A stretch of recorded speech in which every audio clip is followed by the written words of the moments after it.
If you thought mobsters demanding protection money was a purely Western thing, think again. China perfected the art of pay up and we'll be nice centuries before any Italian family ever uttered, "It's just business." Welcome to China's tributary system, a silk-wrapped, fan-waving, very polite version of a global power flex. So, here's the deal.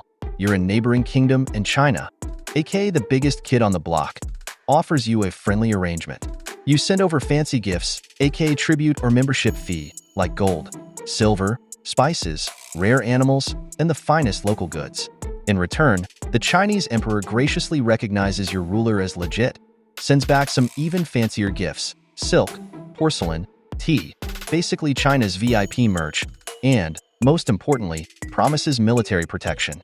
Sound familiar? That's because this was basically an ancient protection racket, but instead of baseball bats and muscle, it was all about diplomacy and ritual bow. From Korea and Vietnam to Japan and Thailand, everybody who mattered in Asia had to play nice with China. Even nomadic conquerors like the Mongols and Manchus, who initially wrecked everything, eventually bowed, literally, to the system. Tributary states had to show up to the Chinese court, perform the kowtow, a deep, forehead-to-the-floor bow, think of it as the ultimate respect flex, and acknowledge China as the big boss. In return, they got trade deals, protection, and that "we're friends now, so don't attack me" insurance policy. Here's where it gets even juicier. The Chinese emperors weren't just flexing power, they were running the ultimate brand campaign. You weren't just paying tribute for protection. You were publicly admitting that China was the cultural, economic, and political center of the world. The Ming and Qing dynasties turned this into a full-blown diplomatic spectacle. Imagine a parade of foreign envoys rolling up to the Forbidden City, loaded with exotic gifts, just to hear the emperor say, "Ah, yes, you may exist." If a kingdom refused to acknowledge China's superiority, things got complicated. Best case? Trade restrictions and cold shoulders. Worst case? China sent an army your way to remind you why the Middle Kingdom was called the Middle Kingdom. Even Japan, which famously resisted total subjugation, still sent gifts to keep the peace. And Korea? Well, they were so deep in the Confucian tributary system that they called their own king China's little brother. I mean, Joseon Korea referred to Ming China as the great nation and Joseon as the small nation. Even King Sejong, one of Korea's greatest rulers, often referred to the Ming emperors as elder brother in diplomatic correspondences. Ouch. And China wasn't the only one running this kind of game.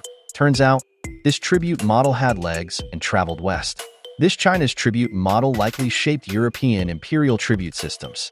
The Byzantine Empire had its own tribute customs. The Mongols turned it into a tax and conquer business model, and the Ottoman Empire, 1299 to 1922, ran a tribute system that was basically feudalism with extra steps.